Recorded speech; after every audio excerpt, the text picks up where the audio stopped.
welcome in Eli Manning, kind enough to make time for us tonight. Eli, out of the gate, true or false, you were supposed to be on another interview today with Casey, and you completely forgot about it. Yeah, Uh-oh. there's some truth to that.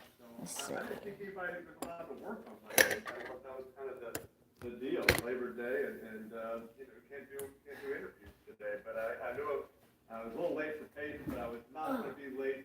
My buddy Jesse Palmer, former teammate. You're never late for a teammate. That's right. Always count on a friend. Here's the thing. Now we're going to have to hear about that for the rest of the season and Palmer and the reason you won the time. I want to get to your TV show. We know there's Peyton's Places, NFL.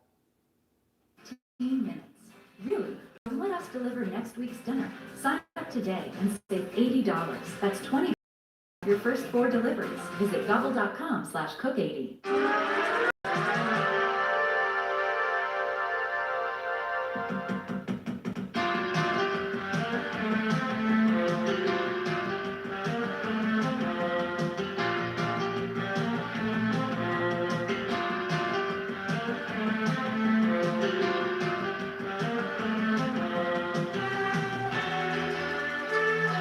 Mr. Shapiro, step out of the car, please.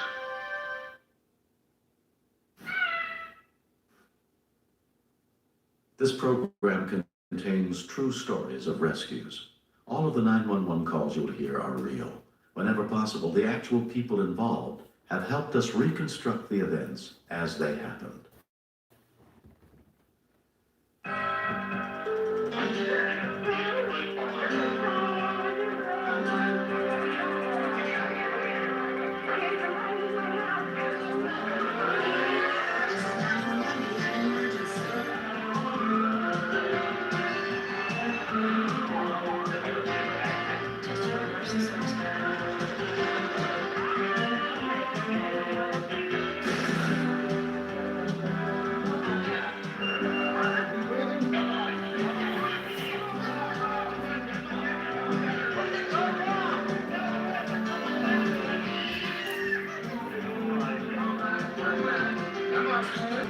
I'm sorry, my viewers, that my other stream was blurry, but I just don't know Every day why across it America, was. thousands of people struggle with feelings of hopelessness and despair. For them, a call for help can truly be a matter of life and death. At the Crisis Clinic in Seattle, Washington, the night of August 16th began like so many others. The crisis clinic takes about 240 calls a day. We have people that are lonely, people that are grieving, suicide, homicide, drug, alcohol, sexual abuse, just anything that's going wrong with someone's life. We're here. Shortly before midnight, volunteer Mela Emmett picked up a call from an extremely distraught man. Crisis clinic? You have a shotgun. You're gonna kill yourself. When the call first came through, it was like an electric shock went through the phone. I'm gonna ask you to take the shotgun and put it in the other room. My supervisor listened in on the phone call and then initiated a trace. They contacted the telephone company, and then the telephone company contacted the police communications center. 911, what are you reporting? The information about the caller was routed to veteran dispatcher John Meany. Once I got the detail on my screen, I had a basic idea that we were dealing with a despondent person who claimed to be armed with a shotgun. This is a relay from the crisis clinic. They want the welfare of a despondent male checked at 1 4 Avenue Southwest. Using the number the phone company had traced, John Meany tried to call the man. When I called and the phone continued to ring for some time, I wasn't sure that this person hadn't already taken some drastic measures. Maybe we were going to be too late. Hello, Bob? Yeah. King County Police here. What's the problem this morning? Big problem, Yeah? real big problem. Okay. I'm gonna have a shotgun behind here pointed at my throat. Well, I'm sorry, sir, but that's as far as it's going. It's on that part. Within 4 minutes of being dispatched, King County Police arrived on the scene, including Officer Ralph McAllister. The scariest moments, walking up to the apartment, up on the second floor, not knowing what you're walking into. It frightens me a lot to have to deal with someone that's got a loaded shotgun and doesn't care, that wants to die. Sergeant Tim Burns was in charge. There's no controlling a man from inside an apartment house with a shotgun. He would shoot through the doors, shoot through the walls, hit my officers. If the comm center had told us this man was becoming extremely agitated, we would have had to evacuate their apartments. Well, I'd like you to come to the door with no shotgun. I'm sorry, I can't do that. Look, I'm gonna die. You're my life. Why are you saying that? Because, I'm not trying to pressure you, Bob. well, they are. Could you pull it back just a little bit? I wanted to talk. Okay, all right. I want help. I understand that. All right. He had told me that it was his night to die. Nobody likes to walk into a situation where they know somebody is despondent enough to use a handgun on themselves. They're unnerved, and it's a tense situation. Feel a lot pressured and can't come to the door without his shotgun. So, why don't we just back off for a few minutes? John's telling you everything that the guy's doing in there. It's kind of like your umbilical cord, you know, your lifeline. And if John doesn't do something right, or gets this guy angry, stay tuned for news at 11. I'll tell you this, I'm ready to kill myself. Okay, well, if you're going to ask somebody to help, give them a chance to help you. Geez, I'm scared. I'm scared. I understand that, but what I'm saying is you can't expect somebody else to deal rationally if you're holding a shotgun. Okay, so can you come to the door? All right?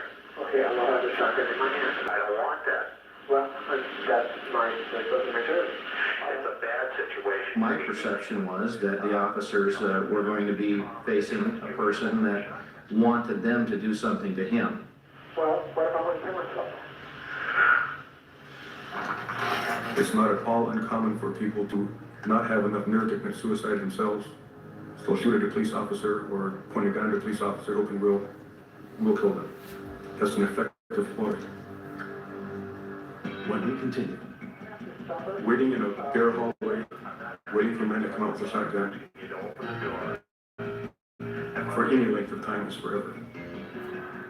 With Life Alert, one touch of a button can get you help fast.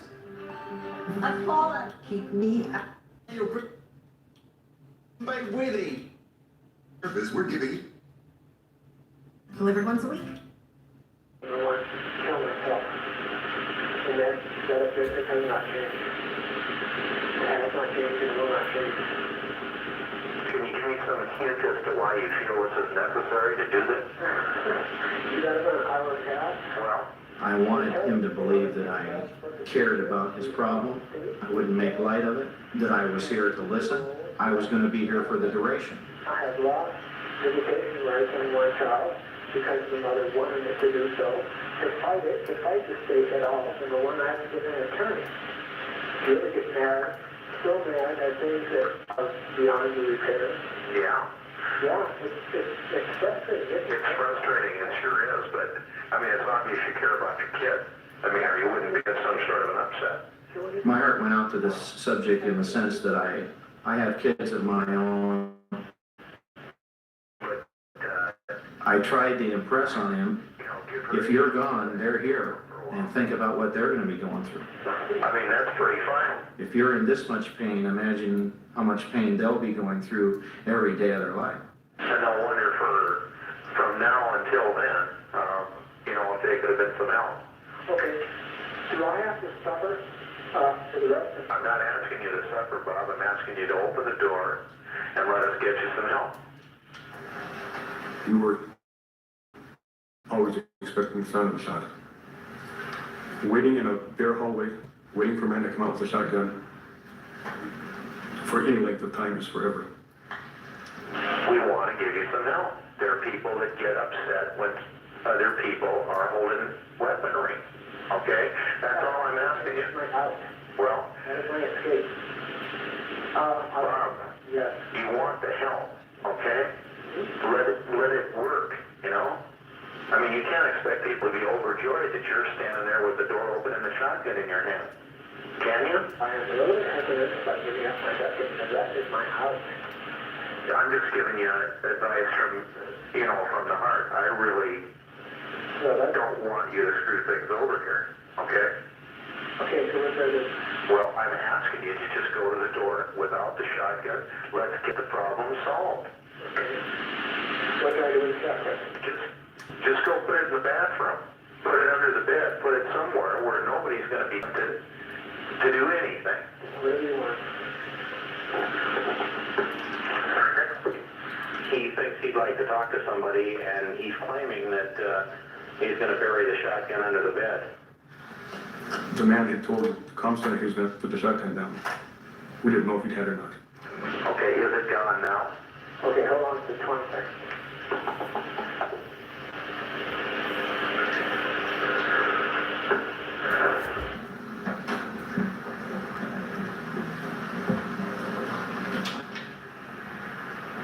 Bob, come on out.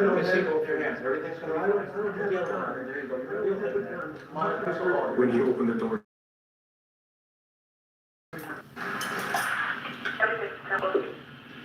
Read it.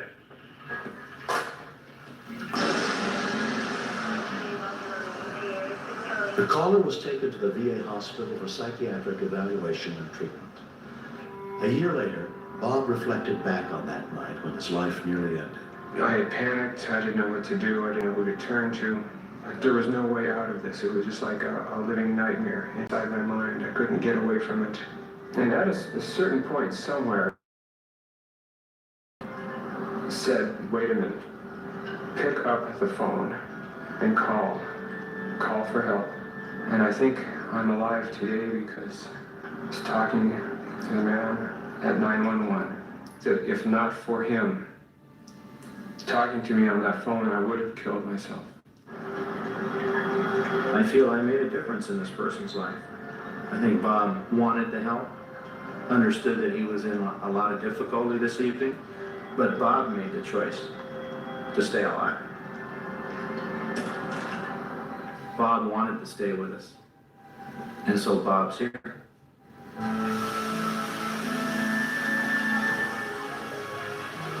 Bob still rarely gets to see his young daughter from his second family.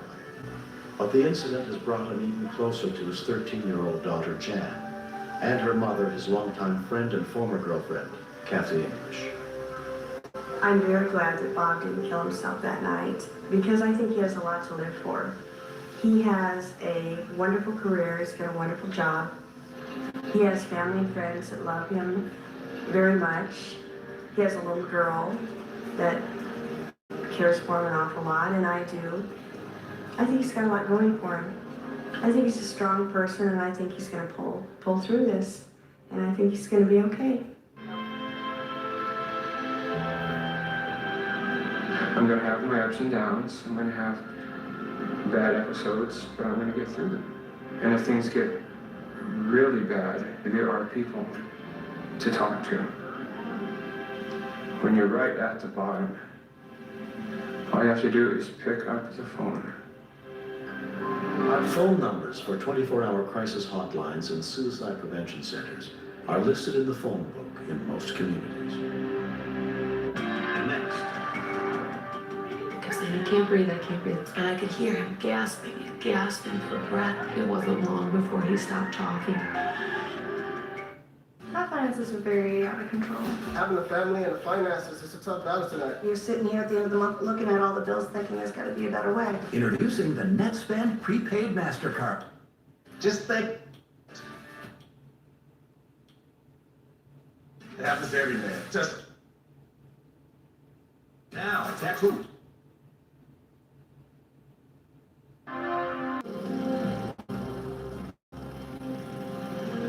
It was just a routine Sunday. I was cleaning up outside. I usually wake up and try and clean up the garden and everything. Bill had just got done mowing the lawn, and he was going to wash the cars, and he must have been going to get something to wash the car. He found his football. Charlie. Hey, All right, little ball, mate. Yeah.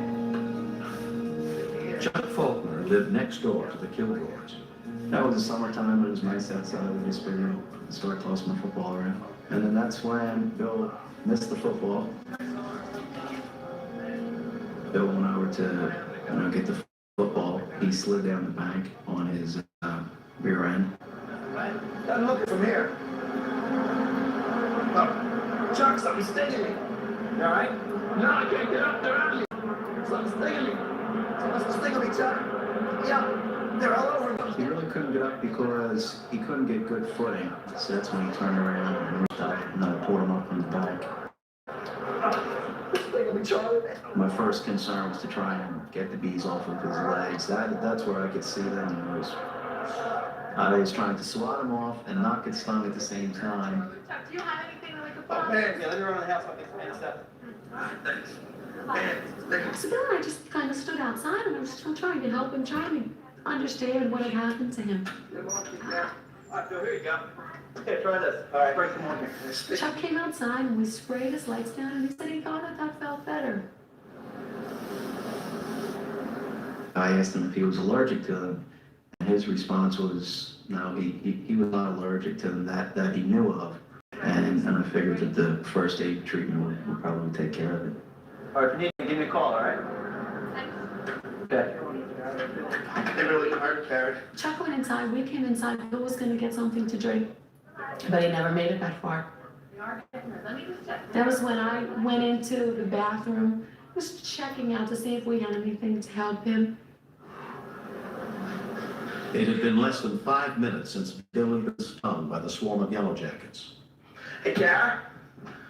Kara? His face was red, his body was red, and he was sweating, and he told me, he said, Kara, my tongue's starting to swell. There's something strange going on here. Just relax, take a deep breath, and if you want something to drink. He couldn't see, his vision was getting a little blurry.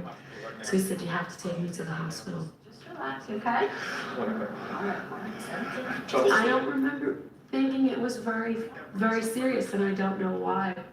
When I think about it now, it still gives me the chills to think, why didn't I see this coming? Why didn't I realize how serious this was? Kara, my chest hurts, I can't breathe. I said, I can't breathe. And I could hear him gasping for breath. It seemed like he was seizing, his body was convulsing and shaking, and it wasn't long before he stopped talking. And I just knew that if I was gonna do anything to save him, I had to do it. And if we would have had a car accident or something else, that was the chance I had to take. I knew that he needed help, and I had to get him there as quickly as I could. It's 5. It seemed like an hour. It seemed like I couldn't. We had turned one of the corners, and as we turned, his whole body must have gone limp because he'd knocked the gear shift into neutral.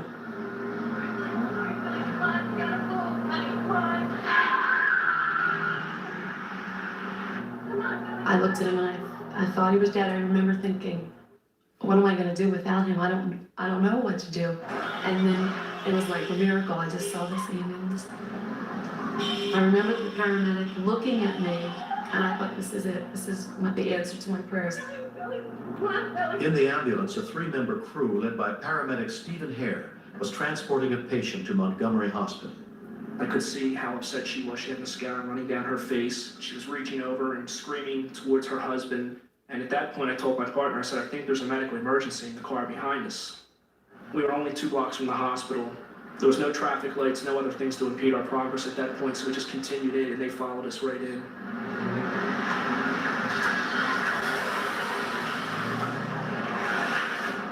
What's wrong?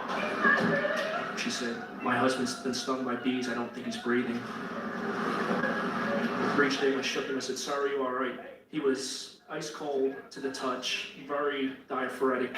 Didn't appear to be breathing at all. And his face and his neck were all swollen, which is typical from a severe reaction to bee sting.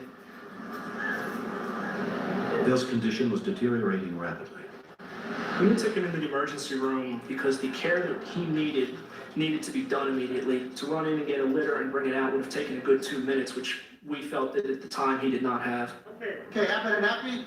You've got some epinephrine, which is adrenaline, a naturally occurring substance in you. Whenever you get excited, that's what really gets you pumping and so forth.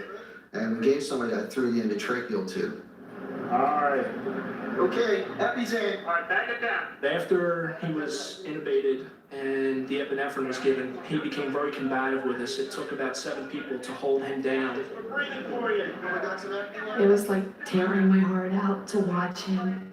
I wanted so bad for him to be okay. He didn't know that. I don't think that he knew that. And I thought that maybe he was going to die and I wasn't going to be able to say anything to him. You got two. And I just remember looking at him and thinking, I hope I see you again. I hope I see you sometime in time. We'll be working in a minute, okay?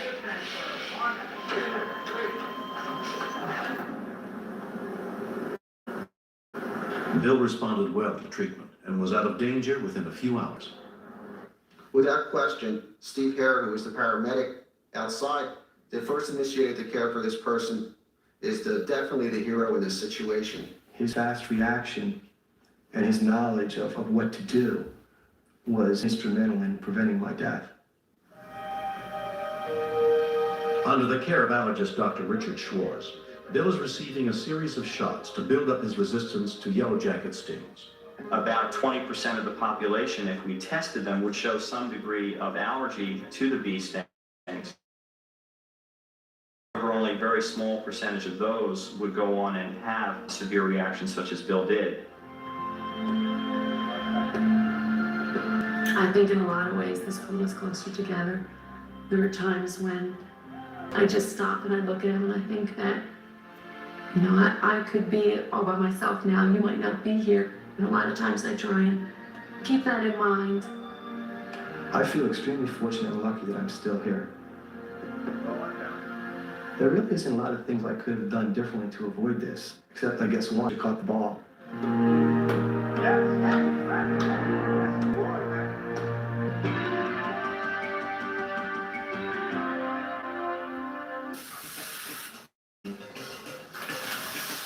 Which of these meals took just 15 minutes to prepare? All of them. Gobble does the planning and prep work for you, then delivers freshly prepared dinner kits right to your doorstep.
So you can cook.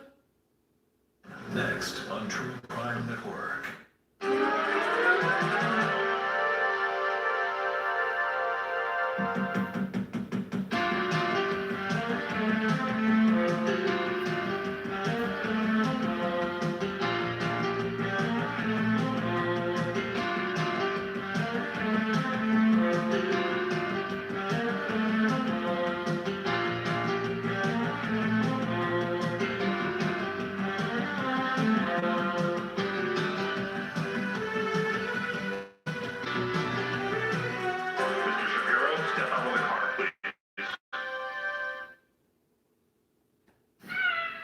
Responders jump into action. Rescue 911 next.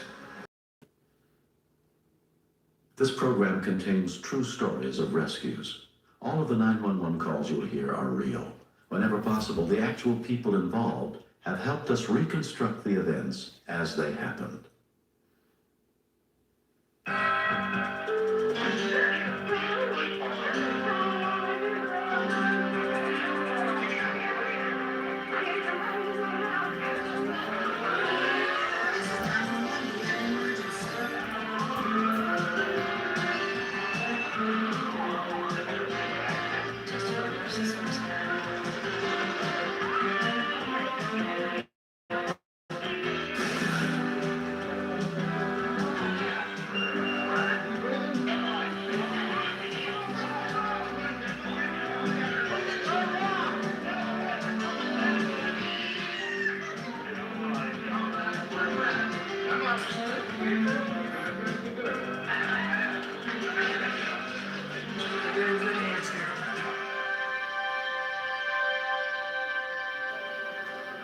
For many professional rescuers, unforeseen risks pose a daily threat to personal safety.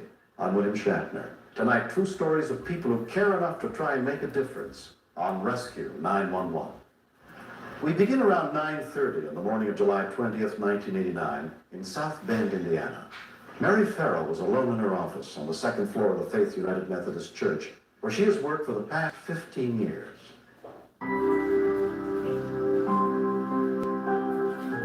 Yeah, that'd be fine. I was talking on the telephone, telling a lady about a function that our community outreach has. Okay, get it right, get it right. I heard a noise. I think I heard someone call my name. I turned around and there was Bob Carl. Come on, sit down right here. I could see that Bob was in great pain, and I knew immediately that he was having a heart attack. I know his son Dale, and knowing that Dale was a paramedic, I knew that's who Bob would want.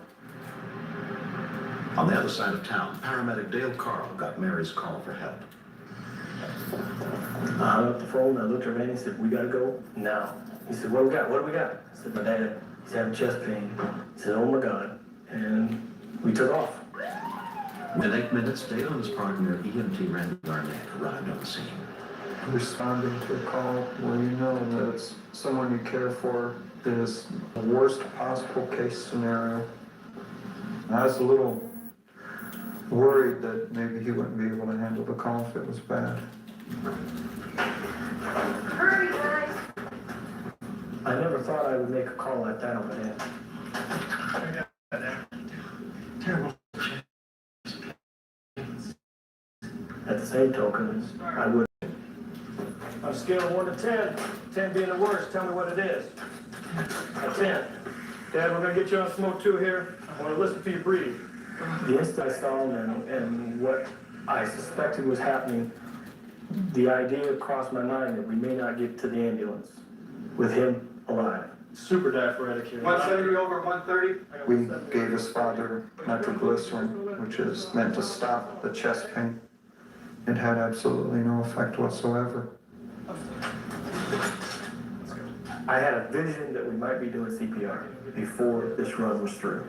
And the problem with that, my dad told me if his heart stops, don't do any more.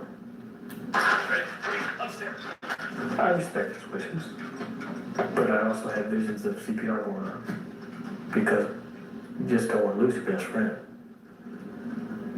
I want to take another pressure and see how that bill's doing for me, okay? Just relax, just relax. Second set of vitals showed that his blood pressure went up, contrary to what should happen with nitro. More or less 60. Established contact with the hospital and requested morphine. And they said, sure, go ahead, give him 5. All right, Dad, I'm going to get you something a little stronger. You just hang with me now, okay? Hang with me. Just ahead, St. Joseph's County Police Captain Joe Spiegel was on his way back to the station. I was eastbound in my unmarked unit, following the vehicle. We were approaching St. Joe Street. I heard a siren on St. Joe Street approaching the intersection.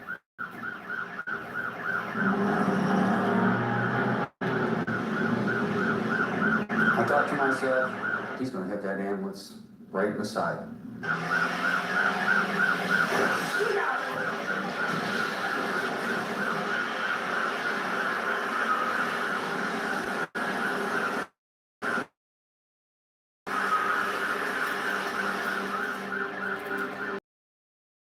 continue. I could hear Dale in the back screaming, wasn't getting any response. I was honestly afraid that he died. Looks like we could get you in on the 30th of next month. Nothing sooner, even just for birth control? Even just for birth control. Real beats. Super beats plot. 90-day. She may be in the company of her mother. A serious accident. When I got into the emergency, Phoenix Home. Please call 1-800-THE-LOST. That's 1-800-843-5678. Please help bring Phoenix home.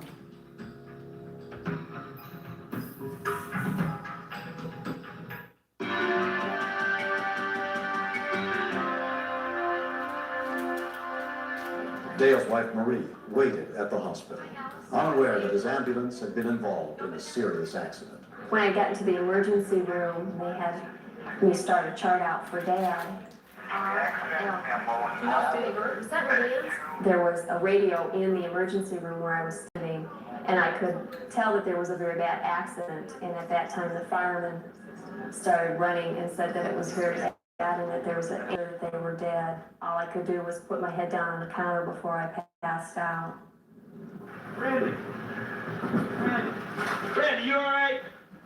I wasn't doing too bad, but my leg had become wedged under the seat.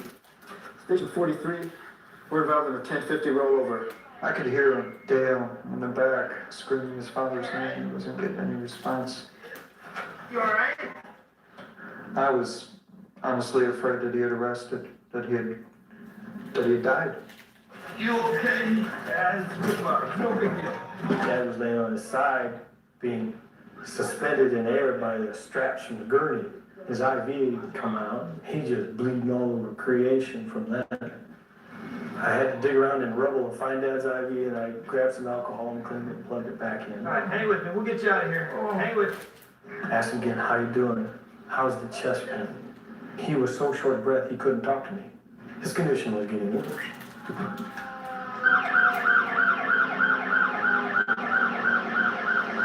Within 4 minutes, South Bend Fire Department paramedic Tom Kowalski and his partner pulled up to the scene of the crash. My concerns were many at this point. I knew we had an unstable cardiac patient who may have been further compromised by the addition of traumatic injuries. Oh, I see we had a lot of chest pain, mid-sternum running up to his neck down his arm. And that Dale, in being so focused on his father's care, may have been ignoring his own potential injuries.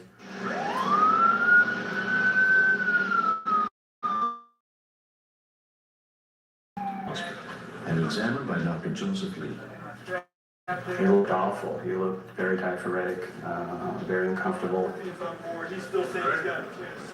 He was in critical condition at that. We knew we had to act fairly quickly to get him stabilized. Tests revealed that Robert Carl's heart attack was caused by blockage in 4 major arteries. The following afternoon, he underwent quadruple bypass surgery. I remember sitting in his room with him as they were prepping him for surgery. I remember telling him that I wasn't ready to be the man of the family yet. That he'd better make it. He assured me he would.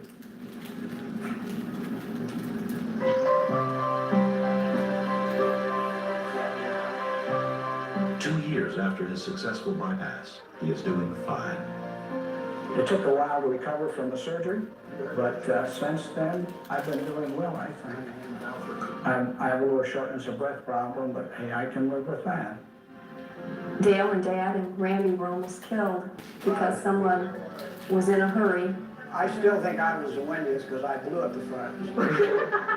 I think the most important thing that people need to remember is that when you hear a siren or you see the lights, to pull over.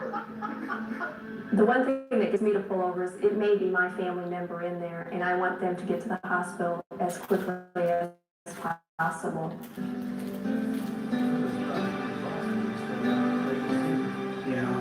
I thank God that we can joke about it now and we say that we're just two old country boys that took a whooping. Next, there was no communication between the hostages and us. And we didn't have any idea at that particular time if they were alive or dead. How much time does that give us? Not much. You've heard that an apple a day keeps the doctor away, but you still all the Oil, hold it. Every day, 911 dispatchers do their best to Free or good at trystretchandfresh.com. That's 1-800-712-8423 or order online at trystretchandfresh.com.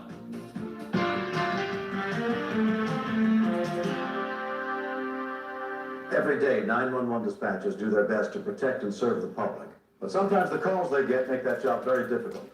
At 11:25 a.m. on the morning of November 10th, 1989, in Newington, Connecticut, police dispatcher Paul Jensen got just such a call.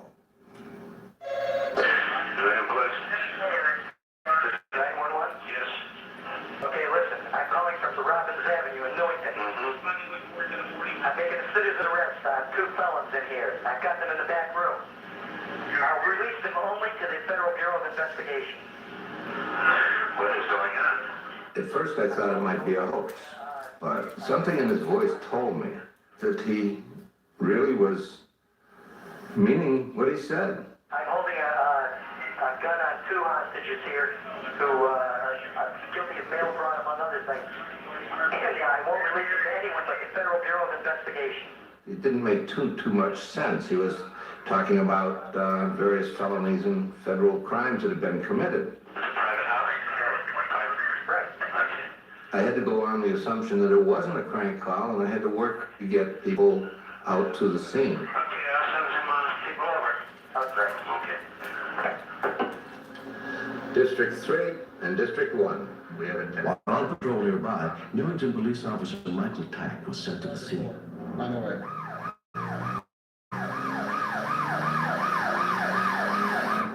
I received a call that a man was holding 2 people at gunpoint for a minor violation, which is an extreme overreaction to the situation. So I arrived at the scene looking for trouble.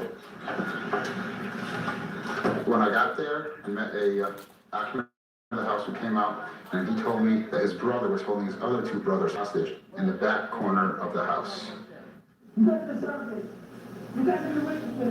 I made my way through the house slowly, and I worked my way towards the bedroom where I heard the suspect screaming and yelling. Conspiracy. Put away. Put your hands on the floor. Police! What's going on there? Officer, I'm making a citizen's arrest. I got 2 guys in here for mail fraud. I'm not going to release them to anybody but the FBI. The most difficult problem is he holds all the cards. If he wants to kill those people, he's going to do it. I called for backup, and negotiators were also dispatched to the scene. Within minutes, local detectives Jim Lavery and Richard Gable got to the house. The house looked just like any of the other houses on the street. There was no people around. Hang in there. Who's that? This is Jim Lavery from the police department. How are you? All right, Jim, I want to talk to the FBI. I want to talk to you. What are you up to, man? I got 2 guys under arrest here for mail fraud. Billy was very, very agitated and screaming and yelling, mostly yelling at his brothers. Turn around, bring your face around. It was a dangerous situation, and is that we had a man in the room with 2 other hostages with a loaded gun, and we didn't know for sure what he was going to do with it. If he was going to shoot them, come out at us, or just exactly how he was going to handle it. I tried to talk to the 2 brothers, but he wouldn't let me talk to them.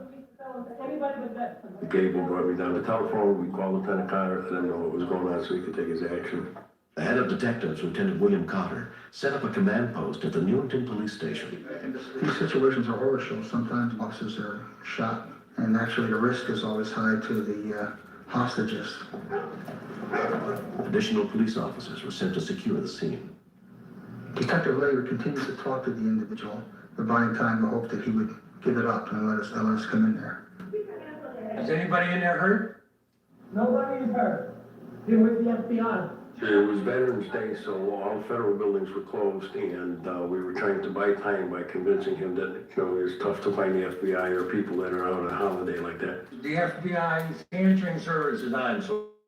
It's 12:35.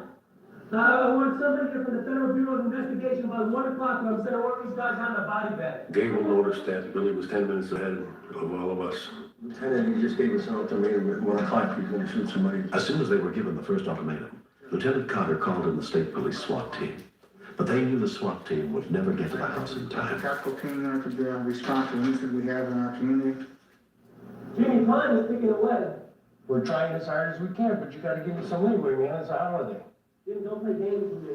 You got me till 1 o'clock, that's all I can give you. I got 2 guys in here from Outcross. Billy, what did you do? He was in the middle of a sentence to me. It was like the second hammer by the 12 when he just popped him. I thought that was the end, that he was going to finish both brothers within the room and possibly even do himself. I got 1 in the head, I'm gonna get that 1 in the head next time, Jim. Billy, you be quiet, I wanna talk to who you shot. Are you all right? Yeah, Where did you get shot? in the hand. All right, Billy, I want you to bandage his hand for him.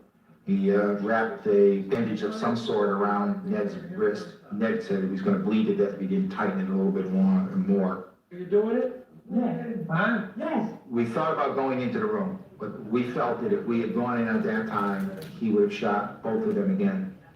Our negotiations continued. Down at the station, the gunman's other brother was questioned by the SWAT commander. Door swing this way. To the room.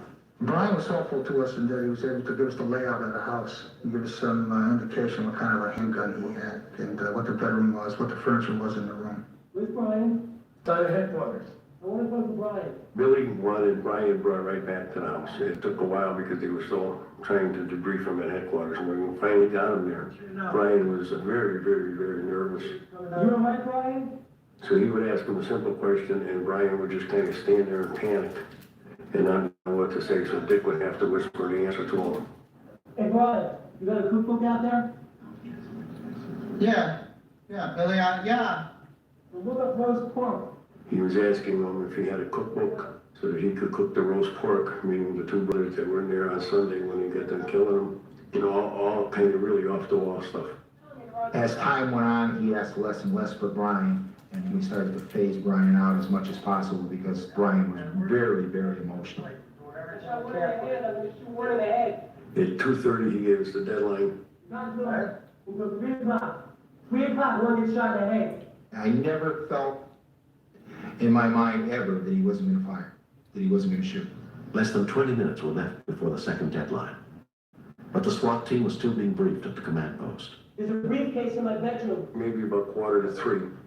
He said that he had a briefcase in his room, and he wanted us to get the briefcase and slide things under the door to him.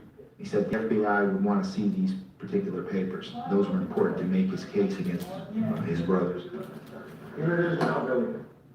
I have no idea what they were. They had numbers on them.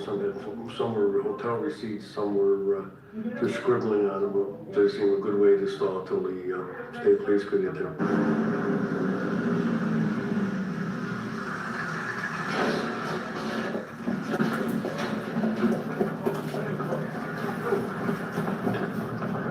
No, there's one more I think I'm missing. There was no communication between the hostages and us. We didn't have any idea at that particular time if they were alive or dead.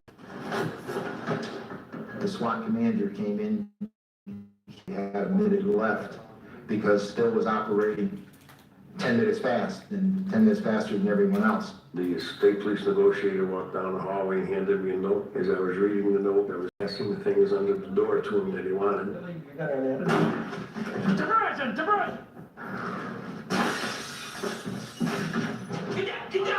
Get down!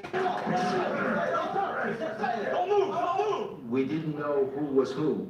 We were looking for blood to see who was shot and who wasn't. Okay, come on.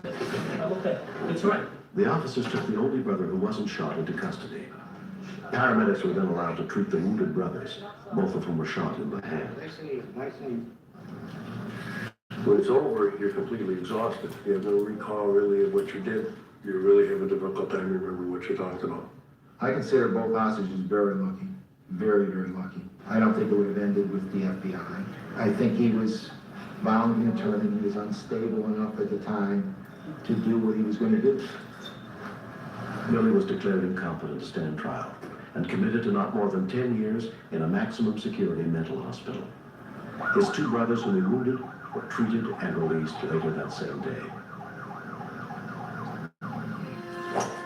1 year later, Ned and Tim reflect back on that day and its unanswered questions. It really wasn't my brother there. It was somebody that I didn't know. I'm not sure what happened to Billy, other than the fact that I know he had a lot of problems over Vietnamese on the front lines over there. And for whatever reason, whether it was Vietnam or whatever, I just hope he gets help, and the help that he needs. As far as I'm concerned, the reason I'm here today is because of Newington Police, and in particular Jim Labor. There were numerous times when Billy had gotten out of control, to the point where I didn't think I'd ever get out of there alive. And Jim and Detective Gable calmed him down. They're brave individuals. The people who rescued us, they knew going in that there was an individual in there with a gun, and they came in anyways. Oh! Tim and I, when we were growing up, we were always fighting each other. He was a Yankee fan, I was a Red Sox fan, and we were closest in age, and we always used to tangle. But after this, there's probably nobody closer than me and Tim. The bond is very close and unbreakable.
This program contains true stories of rescues. All of the 911 calls you will hear are real. Whenever possible, the actual people involved have helped us reconstruct the events as they happened.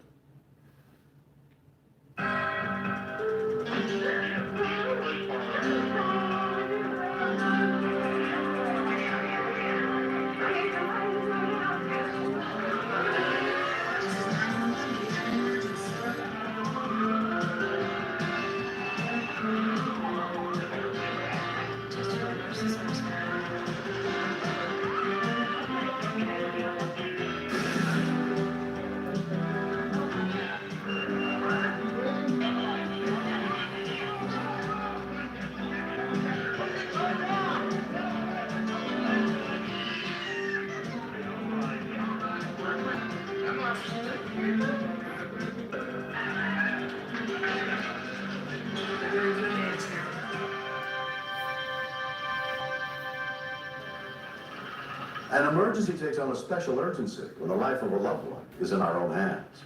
I'm William Shatner. Tonight, true stories of situations that challenge those involved to set aside their fears on Rescue 911. We begin on November 30th, 1990, outside the small town of Conroe, Texas, where 23-year-old Kelly McWhirter was getting ready to leave on a trip with her 3 children.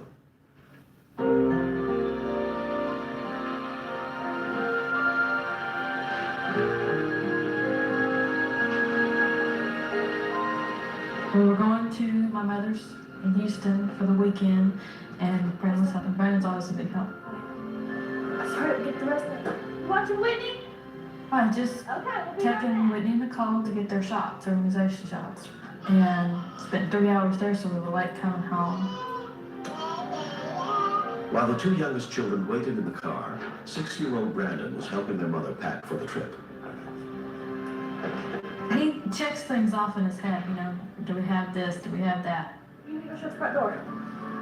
Put it on there. And he's just, you know, he's the man at the house. That's just all there is to it. Even though he's only 6, he's a big help. I was about to get divorced, y'all staying right here. Be right back. She forgot the meat, and so she went in. I said, I wanted to go say something.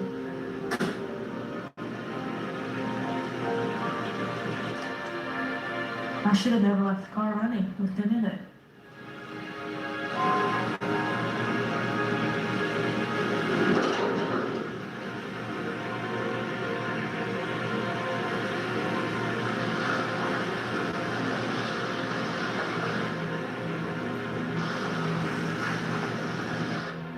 I looked out the window and the car was rolling towards the lake.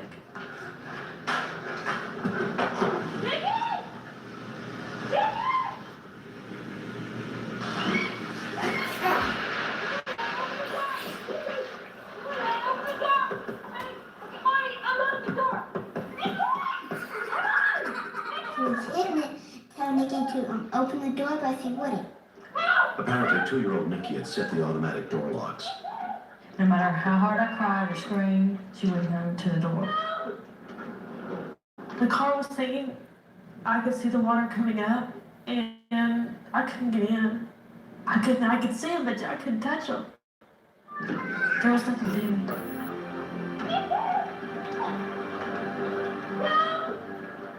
When we continue, Life without the girls flashed through my mind. I don't think I could live without them.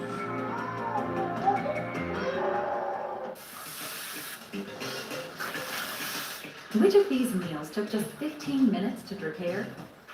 All of them. Gobble does the planning and prep work for you. Contact with elect. Just enter the Alright. In the bag, on behind her house.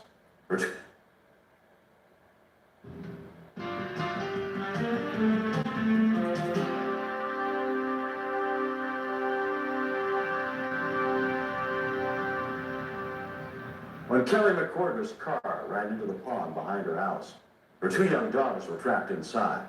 While her 6-year-old son Brandon called 911, Kelly struggled to free the girls from the locked car. I saw she trying to get in the bag. She couldn't, so then I called 911.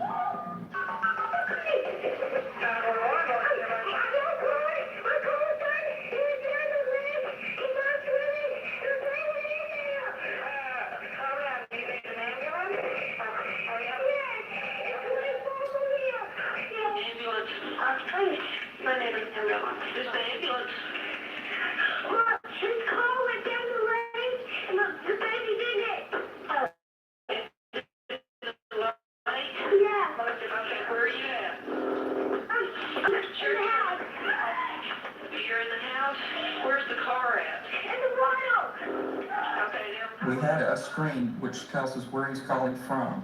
We were trying to find out exactly where the car was in relation to where he was.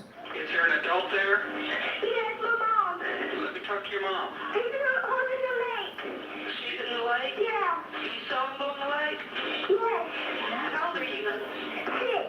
You're 6 years old?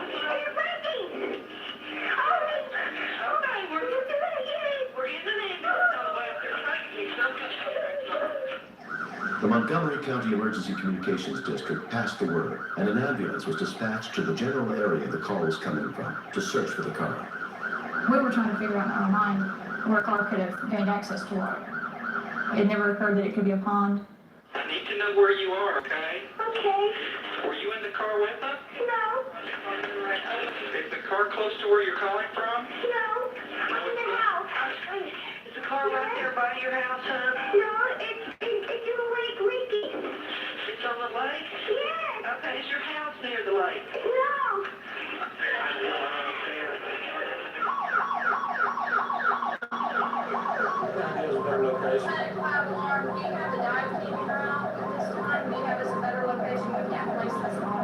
When we started looking for water, we were looking for Lake Conroe or the river, some of the bodies of water that we were aware of. That lake, they call it lake, covers a lot of area out here.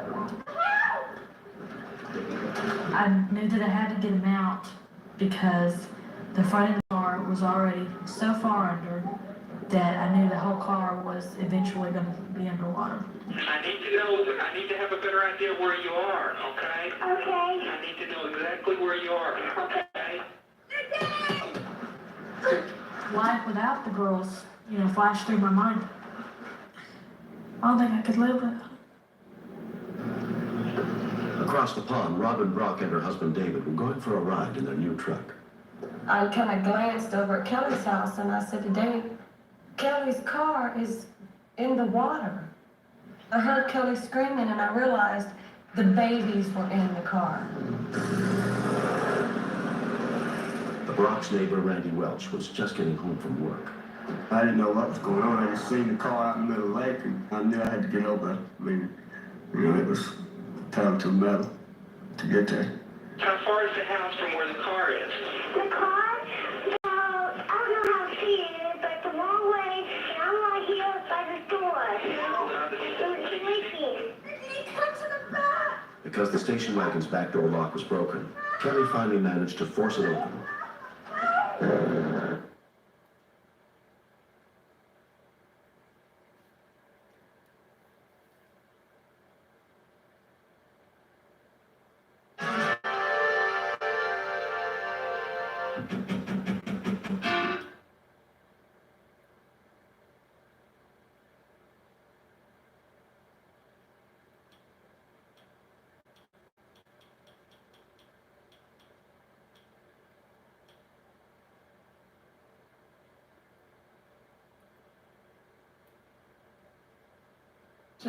Or a summer vacation. By the negligence of others. How do you... Turning that smart.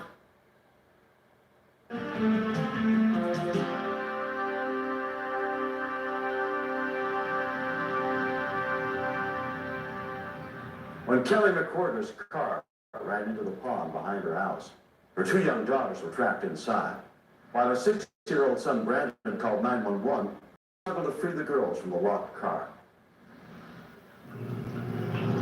I saw Sig trying to get in the bag. He couldn't, so then I called 911.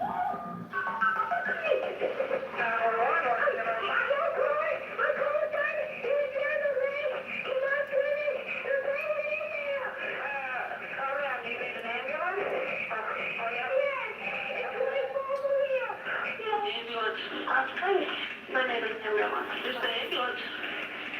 Look, his car went down the lake, and the baby's in it. It's in the lake? Yeah. Okay, where are you at? I'm in the house. You're in the house? Where's the car at? In the water. Okay, there. We had a screen which tells us where he's calling from. We were trying to find out exactly where the car was in relation to where he was. Is there an adult there? Yes, my mom. Let me talk to your mom. He's in the lake. She's in the lake? Yeah. You saw him go in the lake? Yes. How old are you? 6. You're 6 years old? He's leaking. Okay, we're in the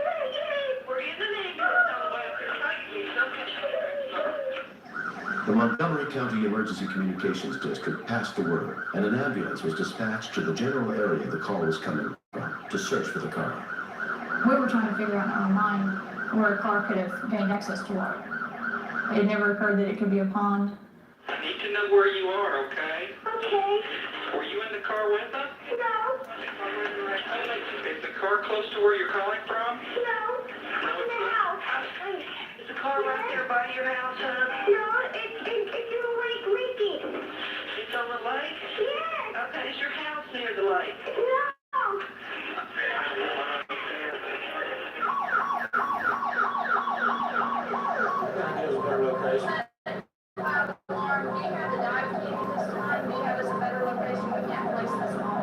When we started looking for water, we were looking for Lake Conroe or the river, some of the bodies of water that we were aware of. That lake, lake covers a lot of area out here. I knew that I had to get him out because the front of the car was already so far under that I knew the whole car was eventually going to be underwater. I need to have a better idea where you are, okay? Okay. I need to know exactly where you are, okay? Life without the girls, flashed through my mind. I don't think I could live without them. Across the pond, Robin Brock and her husband David were going for a ride in their new truck. I kind of glanced over at Kelly's house and I said to Dave, Kelly's car is in the water. I heard Kelly screaming and I realized the babies were in the car. Neighbor Randy Welch was just getting home from work. I didn't know what was going on. I just seen the car out in the lake, and I knew I had to get over. I mean, it was time to metal to get there. How far is the house from where the car is? The car, about, I don't know how to see it, but it's a long way, and I'm right here by the door. It was leaking. Come to the back. Because the station wagon's back door lock was broken, Kelly finally managed to force it open.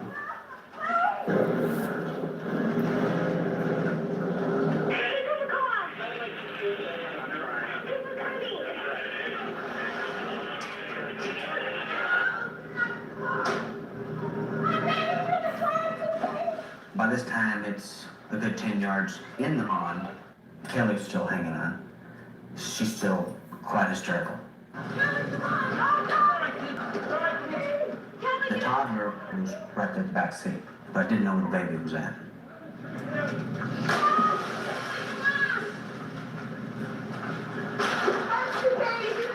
There's water up to the bottom of the dashboard. I don't know if the baby could have been there and fell in the water. I've got to check. Can you see the car from where you are? Yes. Okay. I can see people helping my mom and my baby. There's not a grown up there with you? No, there's some people here. It's big. Are you at a store? No, this is a house. Is that your house? It's a trailer house. It's a trailer house? Yeah. When you go to some boats. Okay. Swim! I don't know how long she'd been there, but she was getting pretty wore out. You could tell on Friday. Here's my mom. Wait a minute. Mother, come on! Okay. I called 911. That's what I could. I'm hyperventilating and I'm hunting for the little baby. I know they're niffing in that car somewhere, so I'm hunting.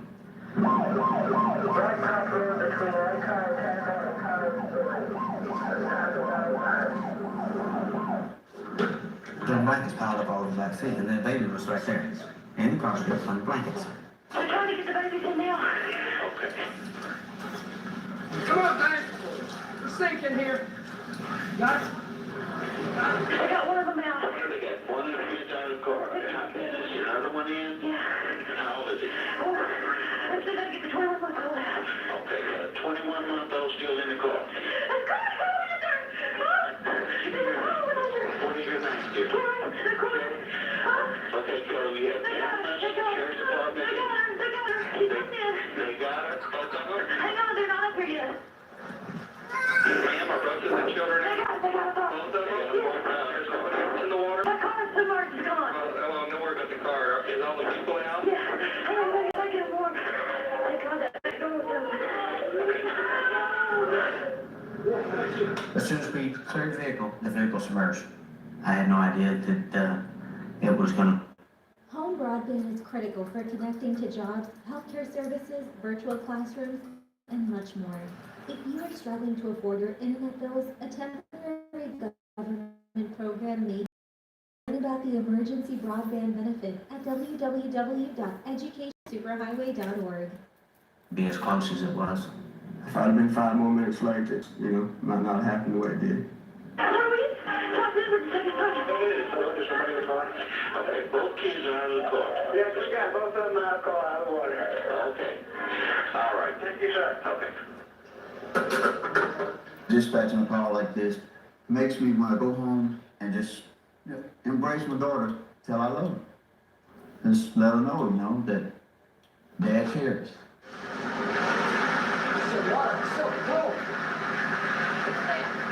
When paramedic Linda Bardsley and her partner arrived, they found the children had escaped without injury. We have 2, one of them's maybe 3, 2 or 3.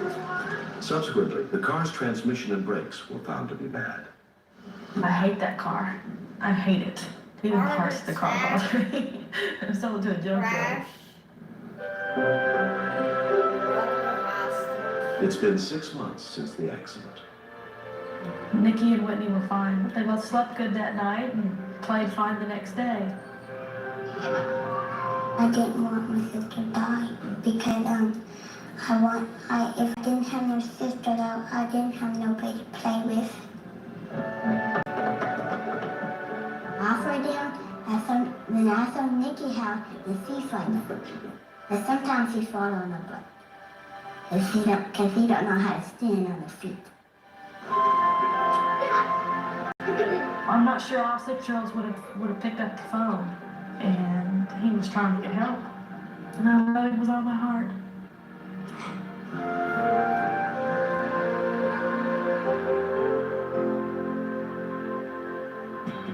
Next, I just reacted to the situation. I didn't take order. We're always like, Money from a friend. 7-6.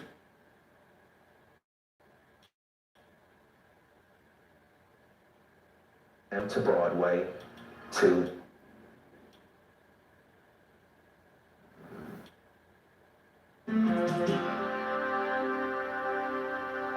When saving a life means getting involved in a situation that could be deadly, few people are willing to take the risk, as Edwin Ortiz discovered on the night of September 7th, 1987.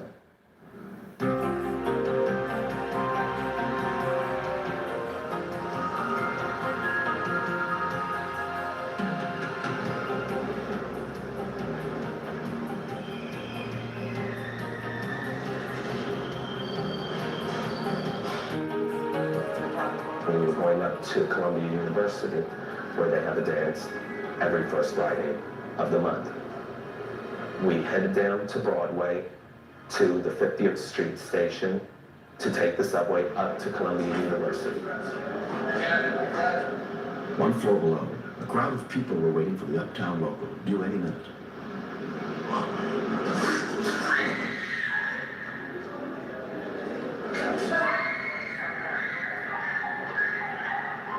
This woman came out of nowhere and started yelling, "There's someone in the truck." I just reacted to the situation. I just ran straight down. I didn't think. Edwin jumped onto the tracks along with another bystander and Melvin Shad. There was nothing he could do because he was knocked out. I mean, I couldn't just stand there and watch a train run over. The train was due to arrive at the station in less than a minute. From the platform above, Edwin's friend Dennis Diaz tried to help. Edwin and the 2 guys that were down there started to push him up. He was very heavy, this man. I think everyone that was up there has such a fear of going into subway tracks because you read about people being thrown in front of a train and, you don't want to become a statistic.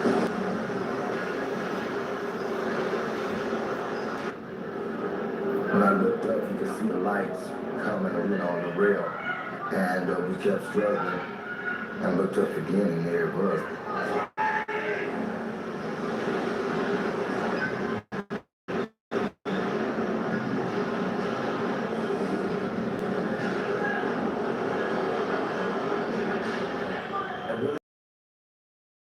Your best friend that you've, gone through everything with. You don't know what's going on.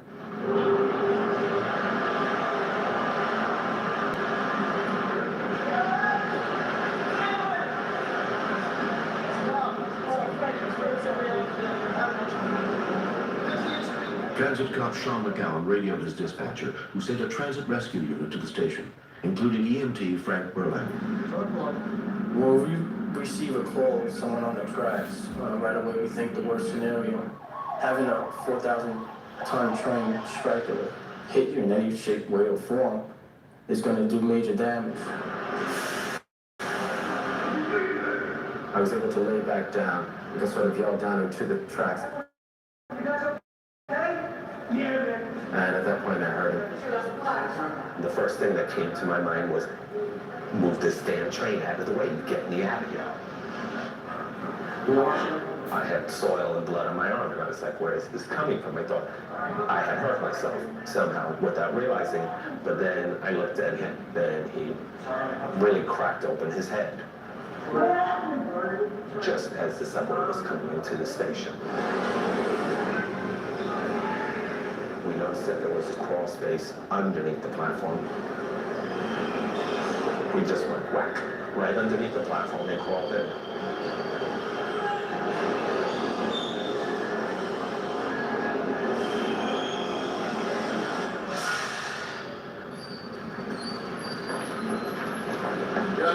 Within 5 minutes, the rescue unit arrived.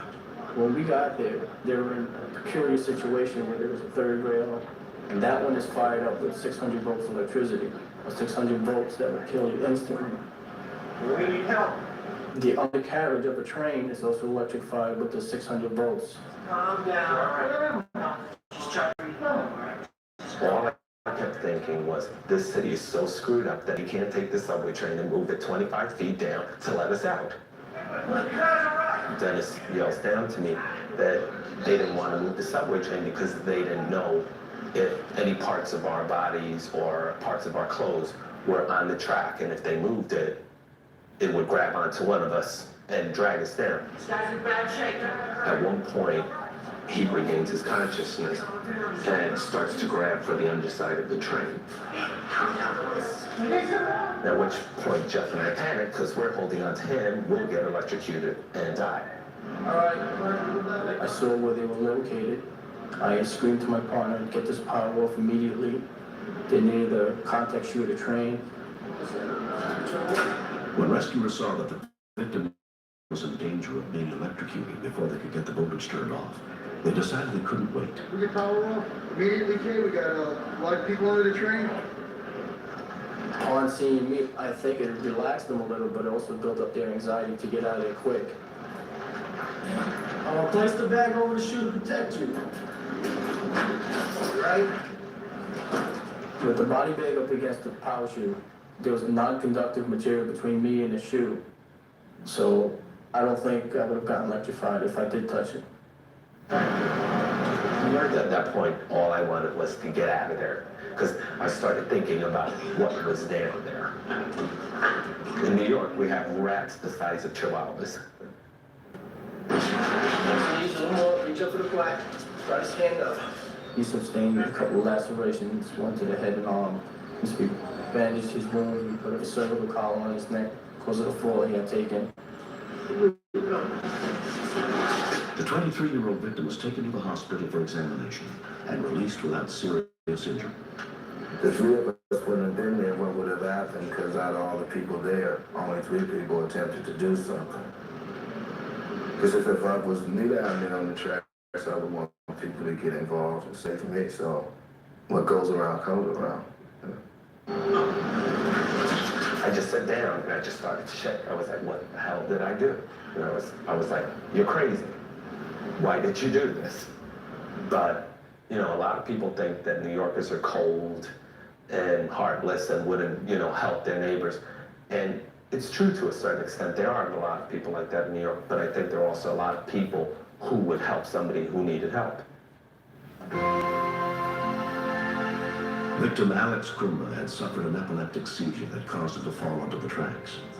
3 years later, Alex and his father looked back on the night he nearly lost his life. I didn't believe it happened to me.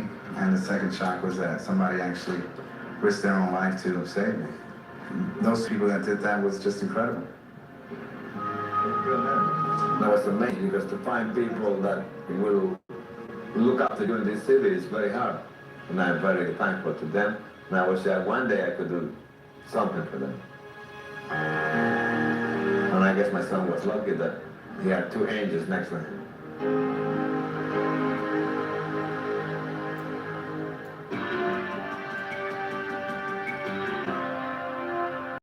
Looks like we could get you in on the 30th of next month. Nothing sooner, even just for birth control? Even just for birth control. Tell her about Nurix. She can get her prescription online from a licensed medical provider like me. And I can do it right now? That's the best part. With the Nurix app, you can access birth control anytime, no appointment required. And your medication arrives at your door with free shipping. That's the best part. Okay, how can every part be the best part? Well, that's the best part. Go to Nurix.com to get started.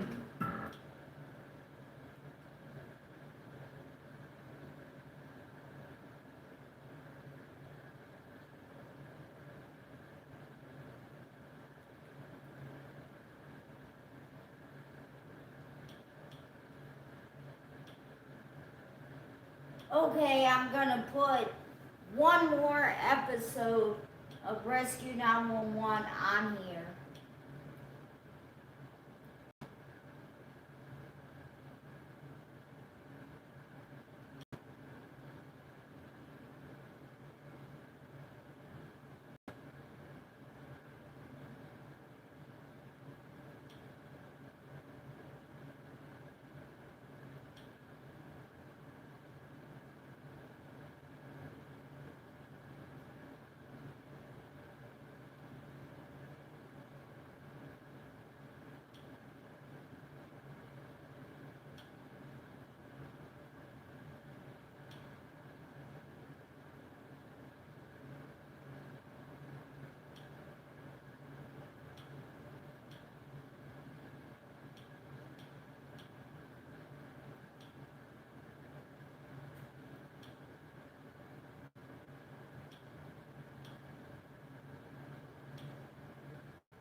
First responders jump into action.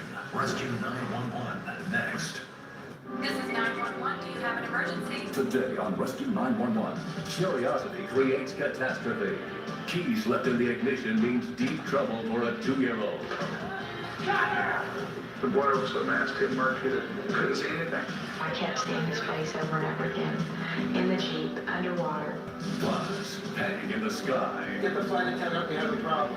There was something terribly wrong. How may we breathe? Please God, please God. On Rescue 911.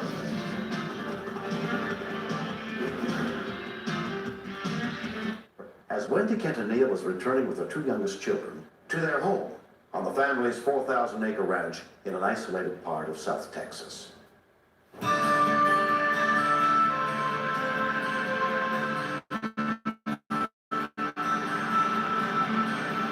We're a pretty close-knit family.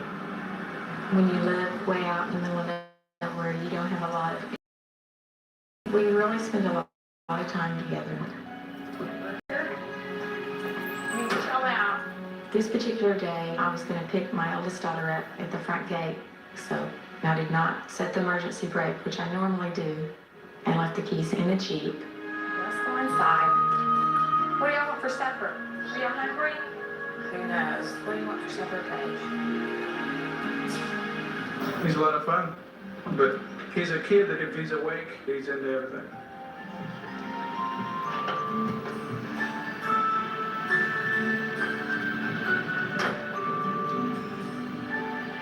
Tori called, you need to call Tori. A friend had called and I needed to call her right back. What she wanted? Connor was not around, but I figured that, you know, he was on his way into the house. Leo said you called?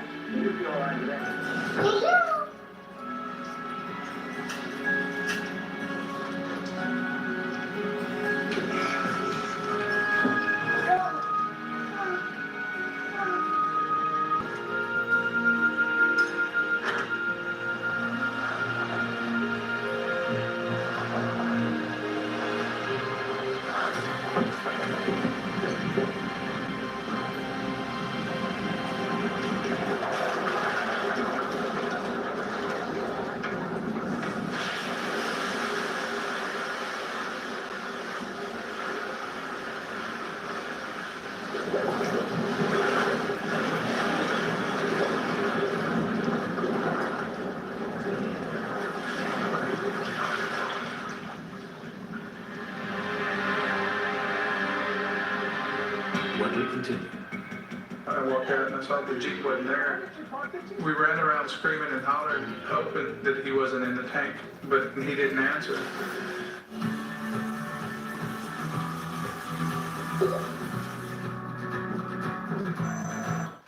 Oh, We put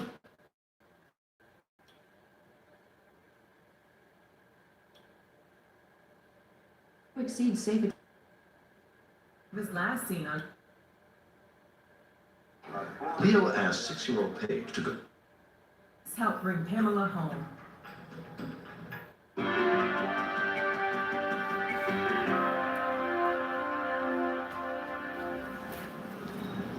Right. Leo asked 6-year-old Paige to go look for her brother.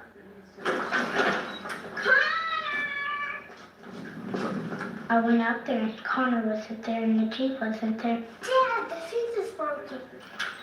I walked out and I saw the Jeep wasn't there. Wendy! Where did you park the Jeep? The tank was just calm. Look at the fence. I knew what had happened. I mean, it crossed my mind so quick that it scared me. Oh my God, Connor! I just lost it. I thought, oh my God, you know, it's underwater and he can't survive.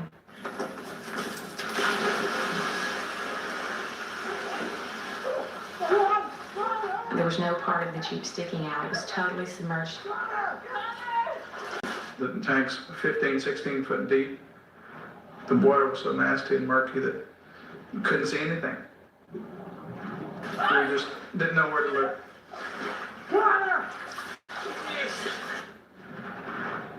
It was just awful. I could not touch him. I couldn't feel him. I couldn't find him.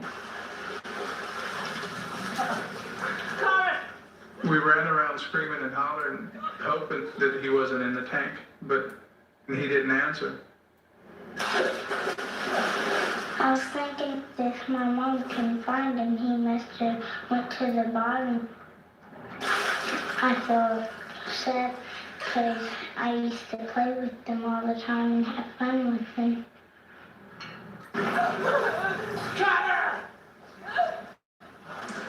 The darkest moment for me was when 15 minutes had gone by. And I know that no one can survive underwater for 15 minutes. I was in a daze just thinking I've lost my son and he's gone. If I would have had a stick of dynamite or two to blow the dam, I would have done it. To let that water get out of that tank where I could find it.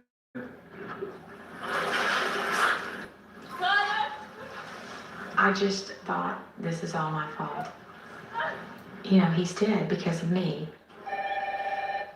Live Oak County Sheriff's Dispatcher Jane Whiskey took Leo's call for help. Yes, sir. Sir, you're gonna have to calm down. When he told me that his son had been under that long, you can only think the worst. You know where I'm calling from? But it's our job to calm them down to a point where their common sense takes over. Just to hear somebody on the telephone help. It was going to take at least 25 minutes before someone could get out here, but something clicked in my head that said, you got to get a hold of yourself. I told Wendy, I said, if we can find tracks, we'll find the Jeep. I had really given up. You know, I just felt numb. I kept seeing his face over and over again in the Jeep, underwater. All I could think about was I was supposed to have his picture made the next day. What am I going to do? You know, I don't even have a picture of him. The helplessness I felt thinking that, you know, I was never going to see him again. It's just a pain that you can never imagine. Right here, Wendy, right here. I finally found some trash.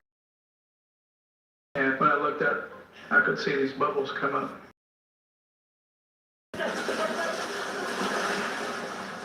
I swam out with one leg down.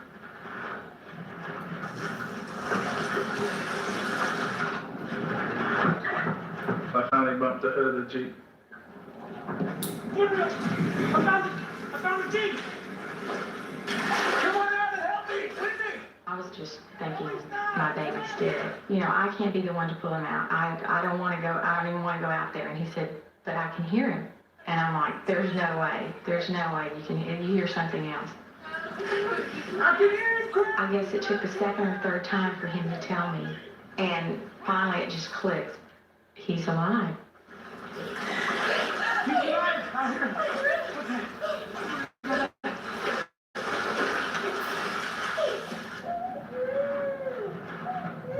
I couldn't hold my breath long enough to find him. Did it go down?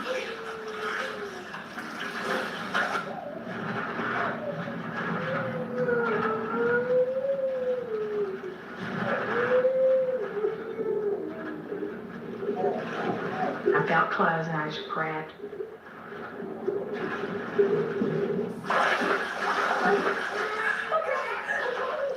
When he came out of the water, all you could see was his big eyes. And then he just held on to me and we swam out. And he was clinging pretty tight. You could feel his little heart pounding. And I just hugged him as hard as I could, all the way up to the driveway. 2-year-old Connor Quintanilla was wrapped in an air bubble in the soft top of the Jeep for more than 20 minutes. Hey, go get a towel, please. We gotta get him warm. Whether he got up into that air bubble all on his own, or whether he was sucked up into it, you know, nobody will ever know. Good Lord. Is he gonna die?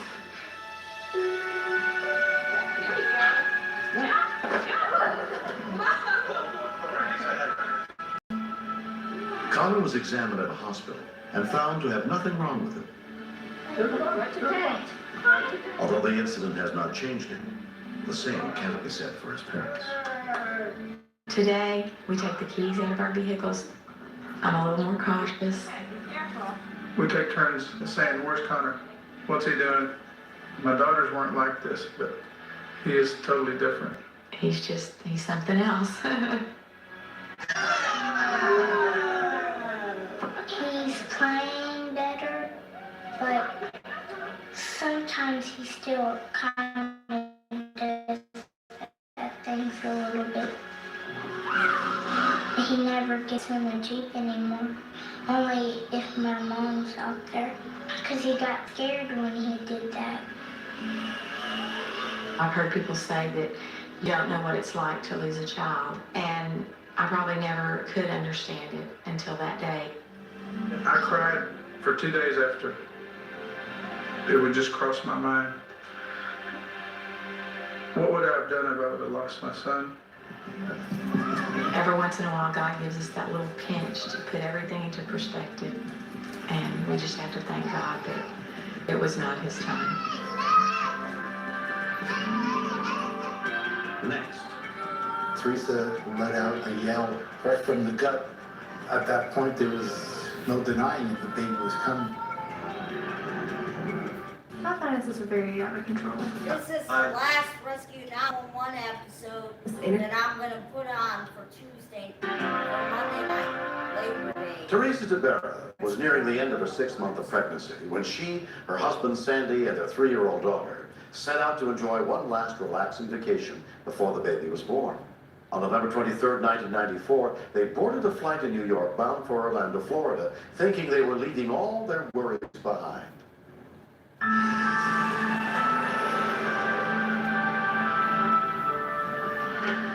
Teresa woke up with slight pain in her abdomen. What she thought was maybe indigestion. She spoke to one of the obstetricians and she said, I'm leaving for Orlando. What do you think? And he goes, good luck, have a good time.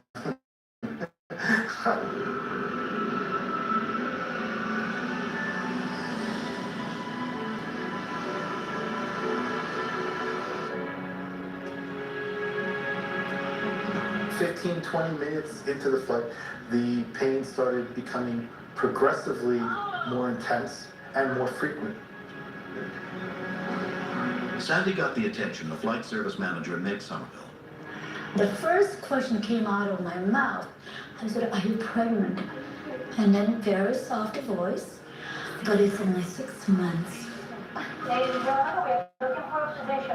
Dr. Stephen Racklin, an internist from Long Island, happened to be on board. James and Jen Ridgely were seated a few rows behind the DeBarons. The stewardess was walking by and I stopped her and I told her that my husband and I were both paramedics if they needed any help. She told me at that time that they had a physician and that they were all set. I mean, she told me she was expecting a baby or pregnant. Initially, she didn't look too bad. She told me that she had the same forced contractions with her first job. But I really had no training in obstetrics. And then she said she felt moisture. Get the flight attendant, we have a problem. Jerry, this is Meg. Jerry McFerrin was the captain of Flight 265. Once she started bleeding, I thought, well, that does it. We're going to have to divert. So I just immediately went into a right-hand turn because I knew we were passing by Dulles Airport. Gloves, blankets, towels. Teresa let out a yell right from the gut, and I was totally devastated at that point. There's really very little medical equipment. Knowing that the baby was a preterm, I really did not know if the baby was going to survive. That's it. At that point, there was no denying it, the baby was coming. But when the baby came out, the umbilical cord was wrapped around his neck and he was blue. So it was obvious to everybody that there was something terribly wrong. Flight attendant Connie Duquette had helped with the delivery. The baby's just draped over the doctor's hand, and the doctor was slapping the baby, going, breathe, baby, breathe, and the baby wasn't breathing. And that was really hard to see. And it went on and on. The captain called over the PA, 10 seconds to touchdown. The baby just wasn't breathing. And then it just got down to a litany of, please God, please God. I knew from my vantage point, something had changed. My husband and I are both paramedics if we need help. My wife said that, we were trained in emergency childbirth and pediatric resuscitation, being the forceful one in the family. She felt something was wrong, and she felt that she could help. When I got up there, the doctor looked up at me and said he didn't think the baby was going to make it. He actually wasn't breathing at all. Heart rate was extremely low. Do you have anything for suction?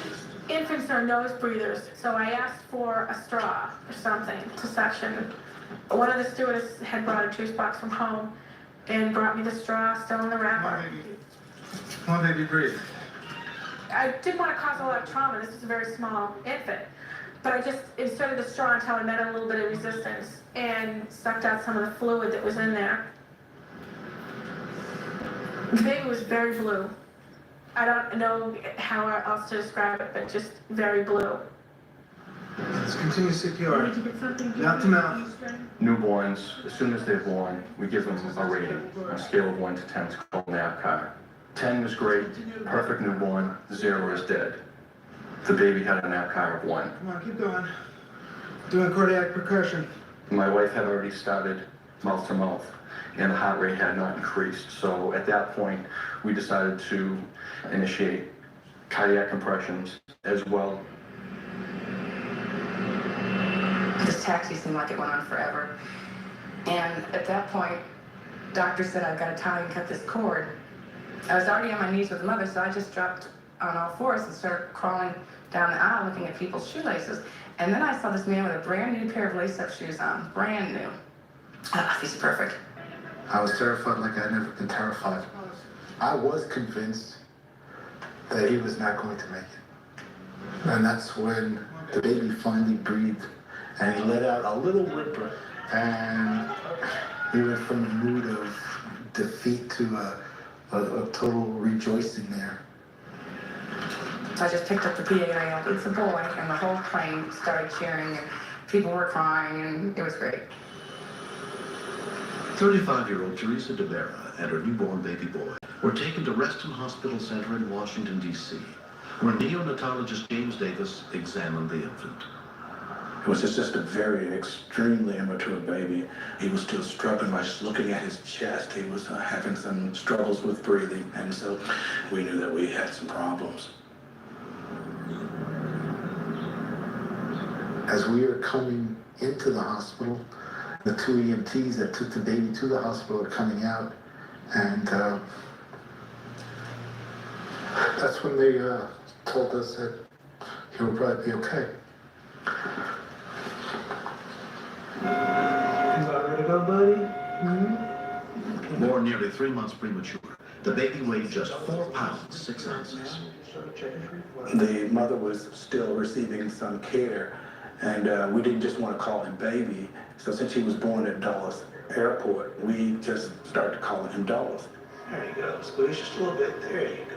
While we had not discussed any names for the baby in particular, we got a kind of a kick out of that, baby Dulles, and so therefore we got Matthew Dulles DeBera. Amazingly, after only 3 weeks in the hospital, Matthew was released in good health, just in time to go home for Christmas. The folks at Reston Hospital will forever be in our hearts and in our prayers. You're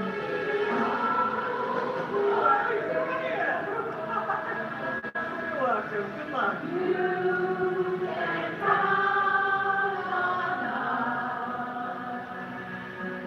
Recently, the DeBera family got a chance to be reunited with all the people who helped with baby Matthew's unusual delivery. It was nice to see the baby. He looked extremely healthy. He was in a full life, which was nice to see because that's not the way he came into this world. Sure. Hey. Absolutely. We weren't originally scheduled to be on this flight at all. I'm proud that we're part of the reason that he's here. And I'll probably be keeping tabs on him for the rest of his life. The rest of mine, anyway. How's he doing since he came home? He's gained 2 pounds. These people were like two angels that were just dropped in this airplane by God. I mean, they were destined to be there, I guess. Dr. Applin kept him calm and focused. He's a nutritionist, but he makes pretty good emergency GYN too. Let me see our baby. I'd be like seeing our baby.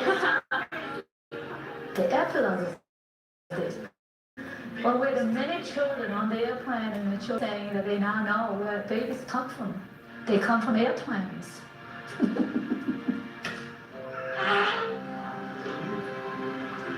I can't think that Matthew was meant to be born any place but on that airplane. I can only think that he's destined for good things. I don't know what those good things are. If he's going to be a Nobel Prize winner or if he's going to be just a really good bus driver. But he's destined for very good things.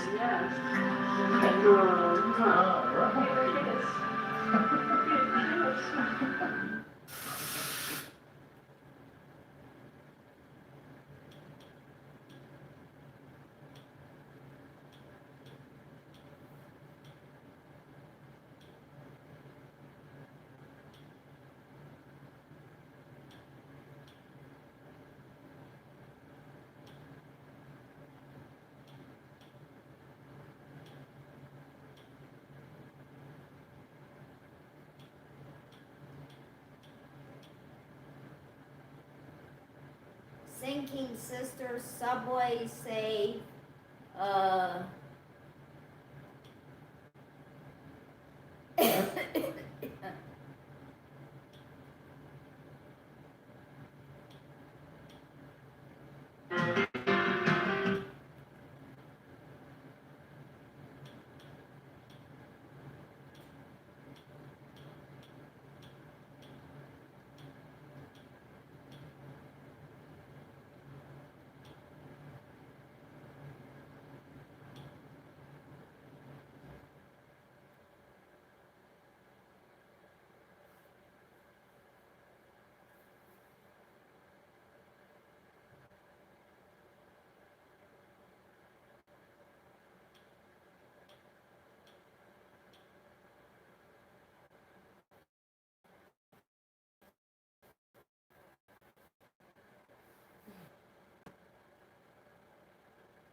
Okay, I'm gonna click on like the video, and I'm going to. Okay, I'm gonna click on what?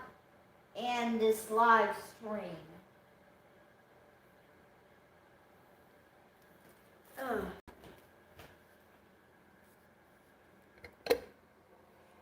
Labor Day is almost over, so I'm going to end this live stream.